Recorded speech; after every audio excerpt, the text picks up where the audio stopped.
الرحيم والصلاة والسلام على رسول الله وعلى آله وأصحابه وأتباعه إلى يوم الدين. سپاس و ستایشی خوای پەروەردگارەکەین لەسەر ئەو نعمەتەی کە دای پێمان توانیمان ویستی بوو لەسەر ئەوەی کە بگەینە مانگی ڕەمەزانی پیرۆز. خوای گەورە تەمەنی هەمومان درێژ بکاتەوە بتوانین مانگی ڕەمەزانی پیرۆز بە جوانی بە چاکی بە باشی بخەینە ڕێ. مسلمانە بەڕێزەکان، باسی سەرکەوتوونی ئەوانەی کە سەرکەوتنن لەم مانگەدا دەستمان ئەکەوێ.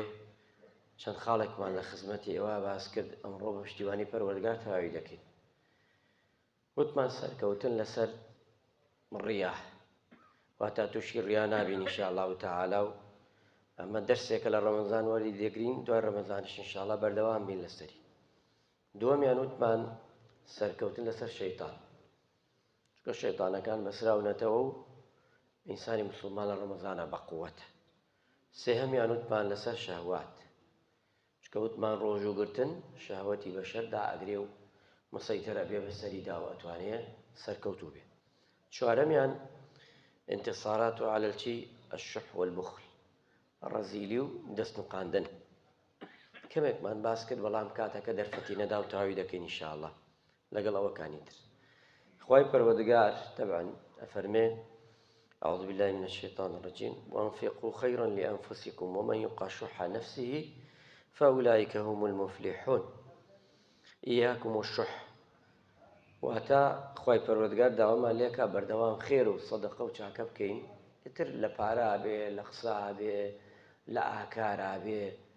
خێر بە معنای کولی، سەدەقە بە معنای گشتی، ئەمە بکەینەوە. ئەگەر ئەمە بێت زۆر چاکە. کاتێ ئێمە ئەڵێین خێر ئەوە نییە بەس پارە ببەخشی. من و تۆ ئێستا من تێم بەرەو ڕووی تو تێی بەرەو ڕووی من، هەر هیچ مەڵێ، هیچ مەکە،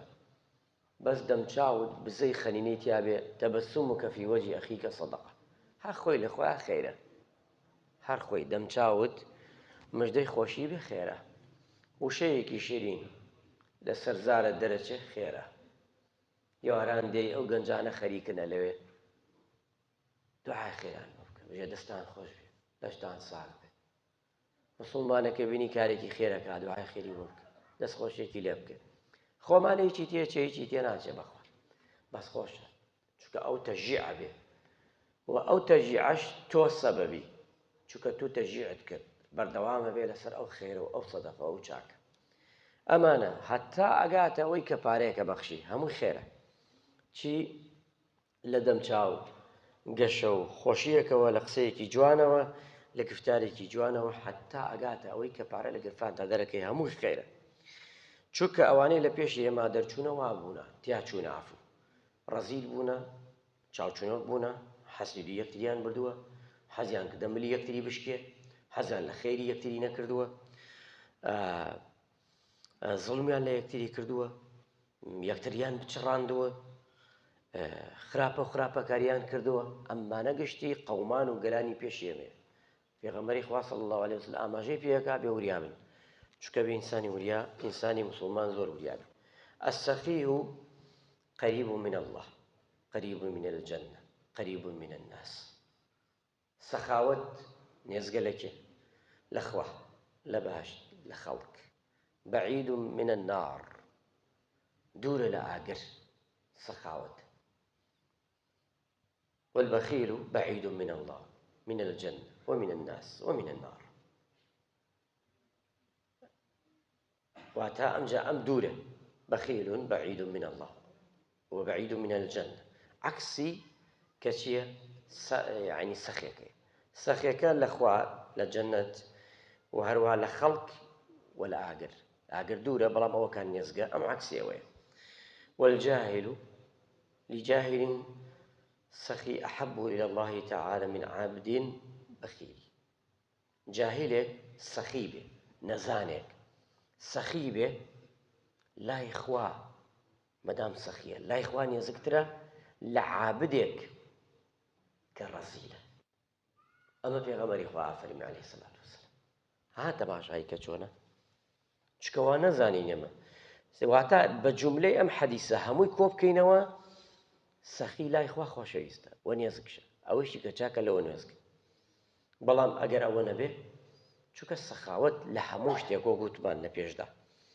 ئینسانی موسڵمان سەخاوت ئەبێتە سیفەتێکی زۆر جوانە ئەو ئینسانە ئەو مرۆڤەکە ئەو مرۆڤە جوانەکە چاکەکە خەڵک خۆشێوێ خوا خۆشێوێ هەژاران خۆشێوێ وا لە جەنەتۆ نێزگە لە ئاگری دۆزەخەوە دوورن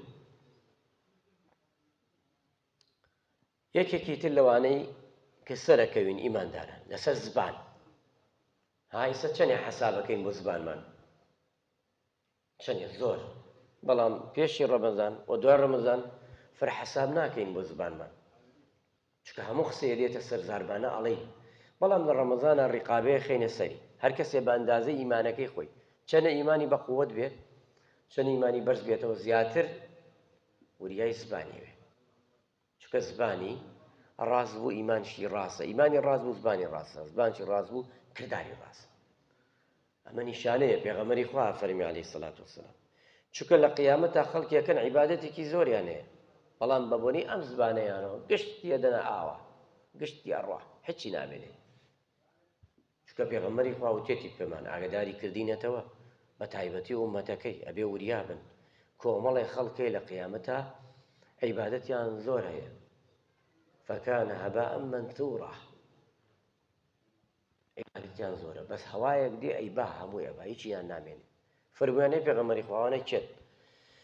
وتی ئەوانە مفلیسی ئومەتی منن نوێژیان زۆرە ڕۆژیان زۆرە زەکاتیان زۆرە بەڵام چی وەیەتی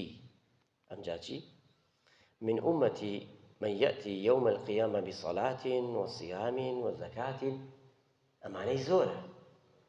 بلام ويأتي كشي وقد شتم هذا وقذف هذا أمجا وأكل مال هذا وسفك دم هذا وضرب هذا عليه خطرك الليري روجو عبادتي زور بلام سيركي دمي نقردوا بمقصأك بوا عليه أو مال أو حقوا غیبەتی ئەمەکە بوتان بۆ دروستەکە ئیتر هەموو شتێڵێ دەمی ناگەڕێتەوە لە شتێ لە قیامەتا دێت ئەمانە چیەکە سەری نوێژ و ڕۆژوو و عیبادەت گشتی خوا هیچی نامێنێ مفلسە بێت داماوەیە لە قیامەت هەرچیەکە بەشی ناکە لە قیامەتا بەشی ناکە بەشی خەڵک بداتەوە حەقی خەڵک سە خەڵک کابراڵێ چی سە قسەی لەو کوردەواری هەڵچێ کورە گرنگەوەی بەس خوا ڕازی بێ خوا ڕازی بێ خەڵکەی لە قیامەتە خوا ڕازیە بەس خوا لێ بڕ حەقی خەڵکش بدە هەر ڕای گردووە حەقی خەڵک شەیە ئیماندارە دوو حەقەیە خەڵکەیە لە محاسەبەی خوا دەرەچێ بەڵام خوا هەر ڕایەگرێ ئەڵێ بڕۆ ئەو عەبدانە گلەیانەیە کە حەقیان لاتە بڕۆ حەقی بدە هەتا ئەو عەبدانە لێت خۆش نەبن باش نابینی بە چاو چەندێ خەتەرە ئیماندارە ئێستا ئەمڕۆ خەڵک گوێ نادا لەوەیە گردنی ئازاب بکەنە کافرە گوێی ناداتێ ماڵی بخوا فرە گوێی ناداتێ بۆ ئەم شتانەوە ئاسانە لای من و تۆ ئاسانی ئەم شتانە دڵی خەڵکە ڕەنجێنێ و ئەم شتانە ئاسانە ئەی لای خوا ئەی لە قیامەت چێڵێ چی جواب تەیە بەخوا بەخوای گەورەیە لەمانە بڕۆ نە هەمووی بەخوا هەناسەکە کە هەڵی کێشین خوا محاسەبەمان لەگەڵاکە حەقی خەڵک خوا ڕاتەگری ئەڵێ حەقی من لێ ببرسن تەواو بوو ئەڵێن دەی فایلەکەی دەرکەن حەقی خەڵکیش بزان چی لەسەر لەگەڵ یا بکەن ئەو کاتە بێ وریابین ئەمجا پێغەمبەری خوا فەرمی عەلەیهی سەڵات وەسەلام فيعطي هذا من حسنات وهذا من حسنات ئەژە بەشی بدەن لەمە بە چاکەکانی لەوە بەشی بدەن هین خەڵک دەی بەشی دەن حەتا کۆتایی وای لێ دێ ئەڵێن خوای گیان ئەم بەندەیە ئەوەنە چاکەی بوو هیچ چاکەی نەما گشتمان داوە خەڵک چونکە ئەمانە خراپ بوو لەگە خەڵک ئێستا چی بکەین بەس خراپەی ماوە خراپە قابل خراپە بدەینە خەڵک خوای گەورە فەرمێکی خراپەی خەڵکی وا حەقی لایە خراپەی ئەو خەڵکەش بخەنە سەر شانی ئەم باری قورسکەن سێ چەندێ خەتەرە ئەم جاوا ئەکەن چونکە حەتا وای لێ دێ پێغەمبەری خوا فەرمی سەرشانی پڕ ئەبێ لە چی تاوان ئەمجا خوای گەورە فەرمی ڕایکێشن بۆ ئاگری دۆزەخ تاوە بۆ جەهەنەمی لە ئەو پەڕی عیبادەت بەرەو ئاگری دۆزەخ شۆڕ بوو ڕۆیشت چکە بۆ مامەڵەی خراپ بوو جوان نەبوو. چونکە پێغەمبەری خوا سەڵلەڵلاهو عەلەیهی وسەلەم فەرمووی بە سەحابەیە فەرمووی ئەمە بگرە ئەمە تەشبیه نەبێت زبانی دەرکرد زبانی مبارەکی ئاوا ڕای کێشاوە دەرەوە تەشبیهی پێغەمبەر نەبێت وتی ئەمە بگرە ئەمە وتی ئەی پێغەمبەری خوا بۆ لەسەر ئەمە حاسەوتی لە باری دایکت نەچی ئەوەی کە ڕاکێشن بۆ ئاگری دۆزەخ لە سەتا زۆرینەی لەسەر دەم ڕایەکێشن بەس لەبەرەمەیە ئەمە دنیای کاول کردە هەم لە دنیا لەم قیامەت بۆتە موسیبەت ئەگەر نەیگری چونکە ئەبێ وریابیت ئینسانی مسلمان وریابێت لەوێ یەکێکی تر لەوانە ئیمانداران انتصارات على شيء أمراض القلب أوين نخوشي لا خودي خوتا أبي زور وديابيت هر شتي بو خود خوش گرکه با او فرمایش ته جوانه بیرینو لم بابتا خوش هر شتي بو خود خوش گرکه بو خلق خوش گرکه اگر وانه بی ایمان تواونی من خوم عليهم لقل همومان بيك خوم حزكم ساريكي جوانم بيه باشا حزكم باري باشم بيه باشا حەزەکەم چەند خانێکی ترم بێ باش حەزەکەم شادەی باشم بێ باش حەزەکەم هەموو شتەکان ئەبێ سەتا سەد حەزکەم خەڵکیش ئەوەی بێ ئەوە ئیماندارێکی تەواوم من و تۆش وەڵڵاهی ئەگەر وا بم حەزکەم خۆم هەموو شتێکم بێ خەڵکیی نەوێ بڕوات هەبێ ئیمان بترسە لە خۆت ئیمانداری تەواو نیت ئەگەر خوام کردە لەو ڕۆژەی لە دایک بووی حتا ئەمری لە پاڵی کەعبا نوێژەکەی بەخوا ئیمانداری تەواو نیت ئەو باسیەوە چونکە پێغەمبەری خوا فەرمی عەلەیهی سەڵاتو وەسەلام لا يؤمن ئیمانی نییە ئەو کەسە کێ ئەحەدوکم هەر کەسێ لێیە حتا يحب لأخيه ما يحب لنفسه ئەوەی کە خۆشی بۆ خۆی ئەبێ خۆشی بێ وەرە مسلمانەکە تخوا بێم حەدیسە دانە و تەرازویەکی دابنە و خەڵک بخەسەری چەند کەسێ دوعاکە بۆی ملی ئەوەکەی تر بشکێ بۆی ڕسوا بێ بۆی عیبێکی دەرچێ بۆی حیای بەرێ بۆی بوهتانێکی بۆ دروستکە بۆی شتێکی بۆ بکە چەندی هەیە بەس ئەم حەدیسەدانە زۆری نەمان تیاچین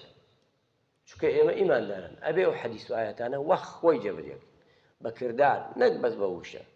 بە کردار کردمان ئەو کاتە ئیماندارێکی فعلی تەواوین و